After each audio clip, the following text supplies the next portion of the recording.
I don't know why, but whenever I think about where we came from, whenever I try to imagine the beginning of our story, a strange shiver runs down my spine. It's almost as if the memory doesn't belong just to me, but to all of us. Like it's carved into our very blood, waiting to be told again and again. I still remember that night. The night when I first understood that humans were different. The air was heavy, thick with the smell of rain. Dark clouds rolled across the sky, hiding the moon. I could hear the distant rumble of thunder, but it wasn't the storm that made me uneasy. It was the silence between the sounds. The forest was too quiet. No birds, no insects, nothing. Only the sound of my own breath.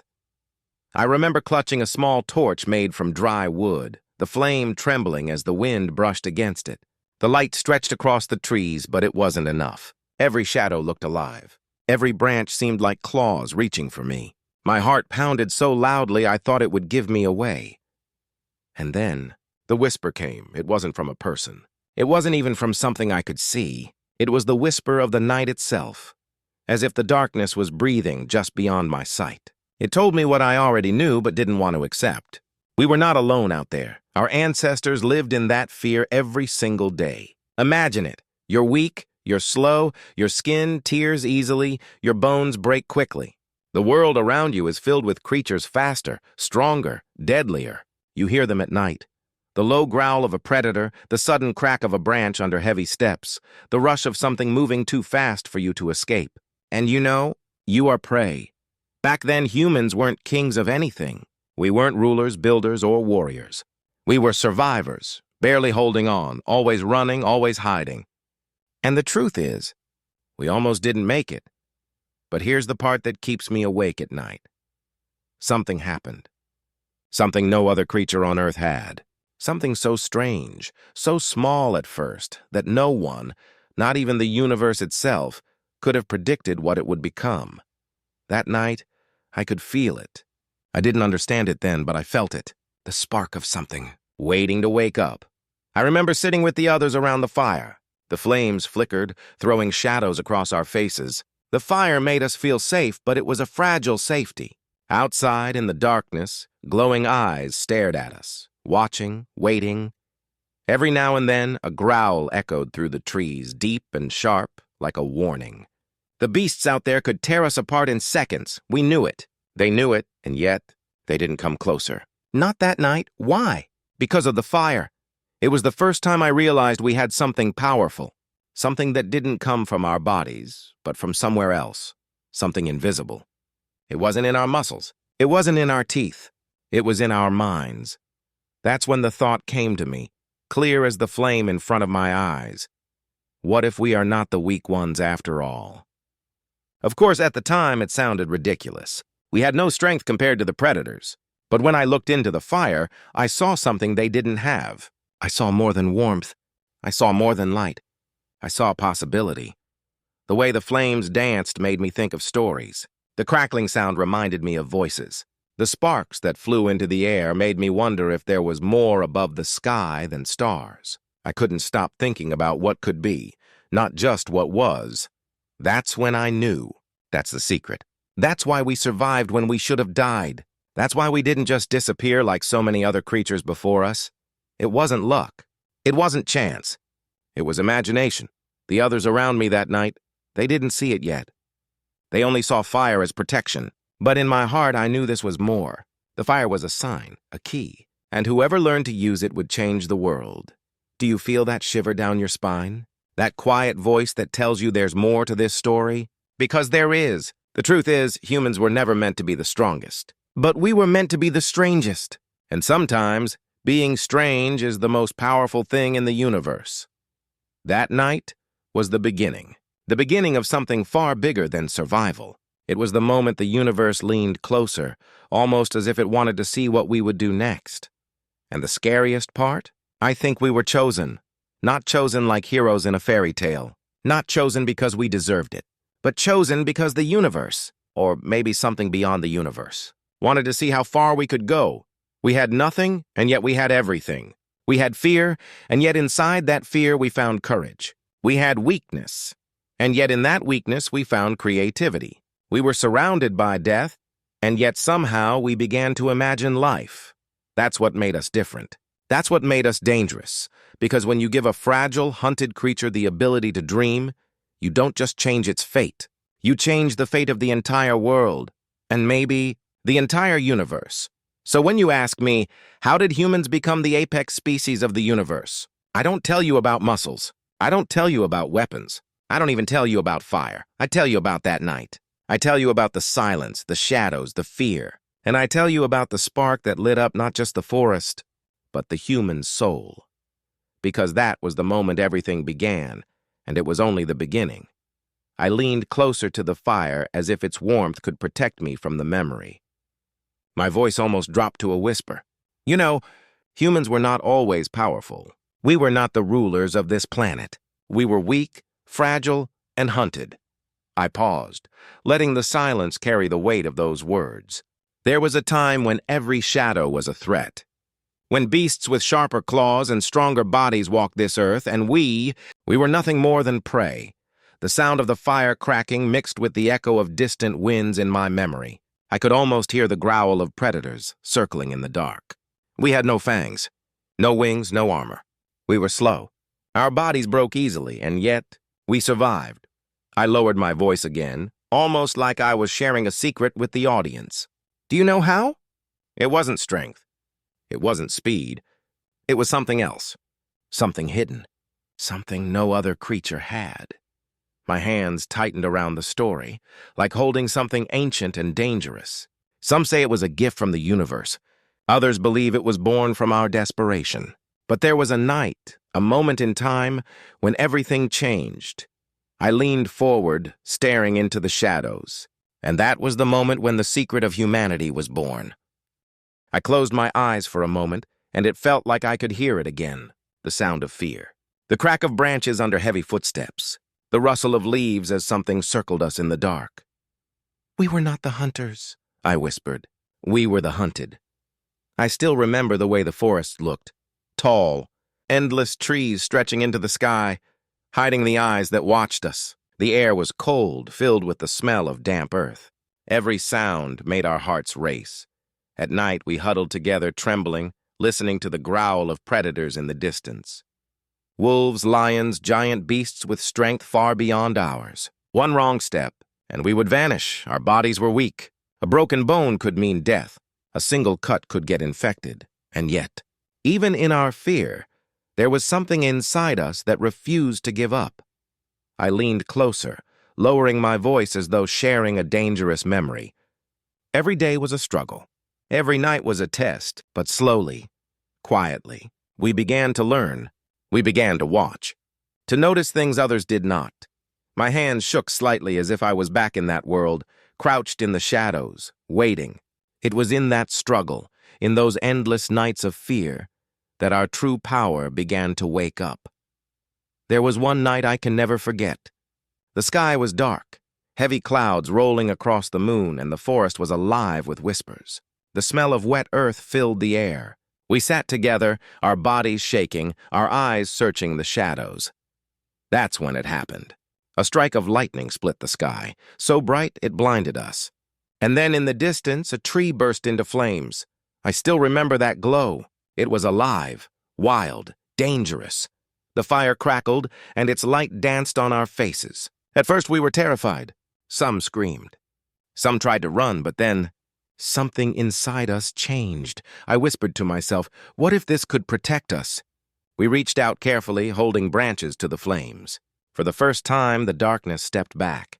Predators that once circled us now stayed away, their glowing eyes hiding in the shadows. The fire was more than warmth. It was more than light. It was power. That night, I realized something. We were not just survivors. We were dreamers. We could imagine what did not yet exist. And with fire in our hands, we had turned fear into a weapon. I leaned closer to the audience, lowering my voice. That was the turning point. The moment we stopped running. The moment humans began to rise. I still see it so clearly, the way the flames burned and how the world around us began to change. That night, for the first time, the predators kept their distance. Their growls faded into silence. Their glowing eyes disappeared into the darkness. And then I realized something terrifying. They were afraid of us. We had no claws. We had no wings. We had no sharp teeth. But with fire, with tools, with the spark of imagination, we became something different. We began to shape stones into blades, wood into spears. We learned to hunt, not with strength, but with strategy. Our voices carried stories, warnings, and ideas across generations. Around the fire, whispers became lessons, and lessons became weapons. I could almost hear the sound of our ancestors telling tales, low voices in the night, firelight flickering across their faces. "We must not forget," they said. "We must not fear," and slowly, fear shifted. The beast that once hunted us now avoided us. Their eyes no longer followed us with hunger. They watched us with caution. It was as if the world itself was beginning to understand. Humans were not prey anymore. I leaned closer, lowering my voice to a whisper. That was when everything changed. That was when fear itself belonged to us. That night, sitting by the fire, I remember looking up at the sky. The stars stretched endlessly, millions of tiny lights scattered across the black ocean above me. And for the first time, I wondered if something out there was watching us. Think about it. Before, we were nothing. Weak, fragile, hunted. And then, suddenly, in the blink of history, we were holding fire, crafting weapons, and creating stories. It was as if something had awakened inside us. Sometimes I ask myself, was it really just chance? Or did the universe choose us? When I stared at the stars, they didn't feel silent. They felt alive, watching, waiting, almost as if eyes were hidden in the darkness, studying us as we changed, the way we rose so quickly, the way we learned to control the world around us. It was different, unnatural almost, and deep inside I could feel it, the sense that humanity's journey wasn't just ours, that maybe, just maybe, someone or something wanted us to become more. I whispered to myself that night. If the beasts of Earth already fear us, what about the ones beyond the stars? I still remember the moment I understood the truth.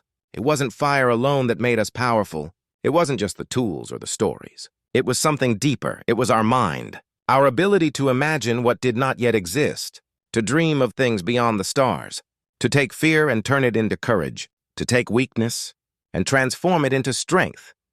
Other creatures lived for the moment, but we, humans, lived for tomorrow. We could see a future that wasn't real yet, and then make it real. And slowly, the balance of power shifted. Predators that once hunted us vanished.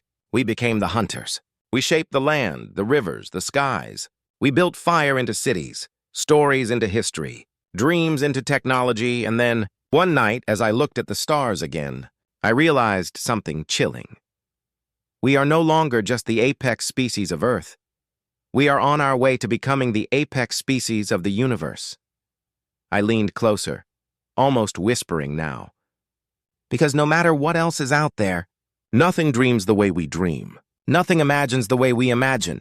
And that is humanity's greatest power. I thought the story ended there. I thought the fire, the tools, the dreams, that was enough. But I was wrong.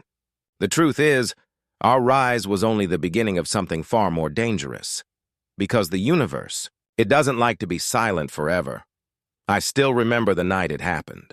The stars seemed brighter, almost too bright, like they were trying to say something. I was sitting alone, staring up, the fire crackling at my feet.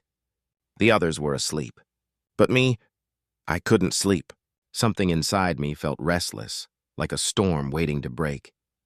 And then, I heard it, a sound that wasn't the wind, a sound that wasn't the forest, a sound that came from above. It was low, distant, almost like a hum. It didn't belong to the earth. It didn't belong to anything I knew. It felt alien. For a moment, I froze.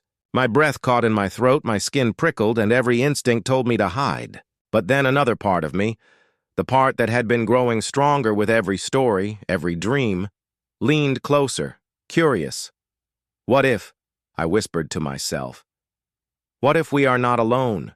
That thought never left me. From that night onward, I couldn't look at the stars the same way. Every flicker of light became an eye-watching. Every streak across the sky felt like a message. I started to wonder, What if something was out there watching us rise? The idea terrified me, but it also thrilled me, because if we were being watched, it meant we mattered. As humans spread across the land, building fires, hunting with tools, carving stories into the walls of caves, that feeling grew. It was as if our footsteps were echoing, not just on the earth, but across the universe, and with every echo I felt the same whisper inside me. They know. They're waiting, but here's the part no one told me. When you rise too quickly, when you grow too strong, when you claim a power that was never meant to be yours, someone always notices, and not everyone welcomes it. I began to dream. Dreams that felt too real to be only in my mind. In one dream, I stood in a vast desert under a sky filled with stars. The ground beneath me glowed, and in the distance, figures watched. They weren't human. They were tall, their forms bending with light, their faces hidden. And though they didn't speak, I understood them. "You are changing too fast," they seemed to say. "You were fragile. You were prey. You were not meant to rise this far, this quickly." I tried to speak, but no sound left my mouth. I wanted to scream, to argue, to tell them that this was our right, that we had earned our place through suffering and struggle. But their eyes silenced me. They were not filled with hate. They were filled with fear of us. That's when I woke, gasping, sweat dripping down my skin. The fire had died down, leaving only smoke and embers. The night was colder than ever, and I realized something that made my blood turn to ice. It wasn't only the beasts of the earth that feared us. It was the universe itself. The days that followed were different. Every sound in the forest felt sharper. Every shadow seemed longer. The others didn't notice, but I did. I could feel it, the watching. Something unseen, something beyond our world, paying attention to us. I wanted to believe it was just my imagination. But then, things began to happen. The sky changed. Not every night, but some nights. Strange lights appeared, patterns that moved too perfectly to be stars. Sometimes they flickered like fire. Other times they streaked across the sky without sound. The elders said they were omens. Some said they were spirits. But I knew they were not omens. They were not spirits. They were signs. Signs that someone was watching. One night, as we huddled by the fire, telling stories, a sudden roar filled the sky. It wasn't thunder. It wasn't lightning. It was something else. The ground shook beneath us, and the fire nearly went out. Everyone screamed, clutching one another, pointing at the heavens. A streak of light tore through the sky, brighter than the moon, faster than any bird. And then, it vanished. Silence returned, but deep down I knew it wasn't gone. It was just hidden. That night no one slept, and neither did I. I just sat, staring at the stars, my heart beating like a drum, asking myself the same question over and over again. What if they're coming? The thought haunted me. For weeks I couldn't escape it. I saw it in the shadows. I heard it in the wind. The universe wasn't silent anymore. It was speaking, and I was the only one listening. And then, one night I saw them, not clearly, not fully, but enough to know, a shape in the distance, too tall, too thin to be human. Its movements were slow, deliberate, like it didn't belong to this world. For a moment our eyes met, or at least I think they did, and then, in a blink, it was gone. But the fear it left behind stayed with me, because in that moment, I realized the truth. We were not alone. We had never been alone. The universe had been watching us from the beginning, and maybe, just maybe, they weren't watching because they wanted to welcome us. Maybe they were watching because they were afraid. That's the danger of being human. We never stop. We never settle. We always want more fire, more knowledge, more power. And if I were them, I'd be afraid too, because once we were weak, fragile prey. But now with fire, with tools, with dreams, we were rising faster than anyone could have imagined, and what rises too fast becomes a threat. I still sit by the fire sometimes, staring at the stars, wondering what comes next. Will they come for us? Will they try to stop us before we grow too strong? Or will they wait watching until the moment we step beyond this world into theirs? The thought terrifies me. But it also excites me because no matter what happens, no matter who's out there, I know one thing for certain. We are human. We are dreamers, and nothing in the universe can stop a dream. For most of my life, the stars had been silent watchers. They burned above me like cold eyes, beautiful but distant. I had always wondered if something hid behind them, but in my heart I believed they would stay far away, that whatever waited in the dark would never step forward. I was wrong. It began on a night like any other. The sky was clear, the kind of black so deep it swallows everything. I sat by the fire, staring at the constellations I had traced since childhood. The others slept around me, their breathing slow and even. The world was quiet except for the crackle of the flames and the distant rush of wind through the trees. And then I heard it. Not the hum from before, not the whisper of the night. This was different, louder, closer. A low vibration rolled through the ground beneath me. My torch trembled in my hands. The flames bent toward the sky as if pulled by invisible fingers. And above me, the stars began to move. At first, I thought it was a trick of my eyes. The stars couldn't move. They never moved. But one by one, the points of light shifted, sliding across the heavens in perfect, silent patterns. They formed shapes I had never seen before. Spirals, arrows, circles, symbols too precise to be nature. And then, the light came down. A beam, white and soft, spilled from the sky like liquid moonlight. It didn't burn. It didn't blind. It simply waited. My heart pounded so hard I thought it would tear through my chest. Every instinct screamed at me to run, to wake the others, to hide.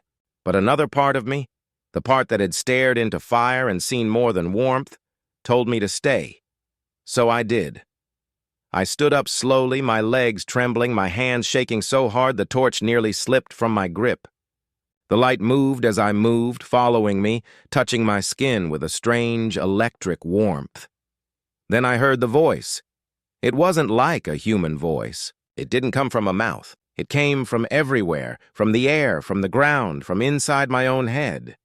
It was soft, almost like a memory of a voice. "You have reached too far," it said. "You are rising too quickly," I swallowed hard, my throat dry. "Who are you?" I whispered. My words felt small, fragile, lost in the vastness of the night. The voice didn't answer at first. The light pulsed, slow and steady like a heartbeat. And then, at last, "We are the Watchers." The words slid into my mind like cold water. I shivered, but not from the cold. "Why are you here?" I asked. "To decide," the voice said. "To decide if you may continue." I didn't understand. "Continue what?" "Your rise," the voice whispered. "Your fire, your dreaming, your hunger. You were small. You were fragile. You were meant to stay that way, but now, you threaten the balance." I stared into the light, my fear giving way to something else, anger maybe, or defiance. "We didn't ask for this," I said. "We didn't ask to be prey. We had to survive. We had to fight. We had no choice." The light flickered as if thinking. Then the voice returned softer. "Every species has a choice. Some accept their place. Some do not. You did not. You took what was not yours. And now," it trailed off. I felt my hands curl into fists. "And now what?" I asked. For a moment, everything was silent. The fire behind me crackled faintly. The trees stood still, their leaves unmoving. Even the stars seemed to pause, and then the voice spoke again. "Now you must prove yourselves." The light brightened, wrapping around me like a cocoon. I could feel it pulling me upward, my feet leaving the ground. Panic shot through me. "Wait!" I shouted. "What does that mean?" But the voice didn't answer. The world below me shrank, the fire, the trees, the sleeping figures of my people, until they were just tiny points of light against the earth. The sky above opened wider, deeper, a sea of stars I had never seen before, and then, out of the light, they appeared. Not shapes, not shadows, not dreams, beings, tall and thin, their forms shimmered like glass filled with starlight. They had no faces, but I could feel their gaze, a weight pressing against my chest. They circled me slowly, their movements graceful, silent. "You are dangerous," one of them said, though its mouth never moved. "You are different," another whispered.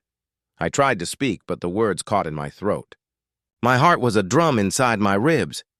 You dream, the first said. You imagine, the second added. You build, a third concluded. The three of them moved closer, their light merging into one. We have watched you, they said together. We have watched you since the first spark of your fire. We have watched you turn fear into courage, weakness into strength. And now we must decide. Decide what? I asked, my voice trembling. Whether you live, they said. My stomach turned to stone. You can't just... We can, they interrupted. We have ended others before you. Species that rose too quickly. Species that threatened the balance. We do not hate you. We do not envy you. We protect the pattern. That is our duty. I felt my knees weaken. Please, I said. We're not a threat. We're just trying to survive. The beings tilted their heads, their light shifting. You misunderstand. Survival is not your crime. Your crime is hunger. You are never satisfied. You will not stop. And when you reach the stars, what then? Will you devour them too? I closed my eyes. Images flashed through my mind. The fire, the tools, the cities we would one day build, the ships we would one day launch into the sky. And I realized they were right. We wouldn't stop. But then another thought rose, quiet but strong. Maybe that wasn't a crime. Maybe that was who we were. I opened my eyes and looked at them. We're human, I said. We dream. We build, we reach. That's what we are. If that makes us dangerous, so be it. But it also makes us beautiful. The beings didn't move. Their light flickered, dimmed, brightened again. The silence stretched so long I thought they would end me right there. Then the first spoke. You are bold. The second, you are small. The third, you are interesting. And together they said, we will not end you. Not yet. But we will watch. Always. And if you cross the line, we will return. The light around me faded. The beings dissolved into starlight, scattering like dust across the sky. The ground rushed up to meet me, the fire growing larger, the trees taking shape again. I landed on my knees beside the dying flames, gasping, my hands shaking. The others still slept, unaware. The night was silent once more, the stars still and cold. But I knew the truth now. We were not alone. We had never been alone, and somewhere out there the Watchers were waiting, not as gods, not as friends. Not as enemies, as judges, and as I stared into the fire, I whispered to myself, we have to be ready, because the next time they come, it won't just be to watch. Audience message. If you enjoyed this story, please like, subscribe, and share your thoughts in the comments. Do you think humanity is ready for what's waiting beyond the stars?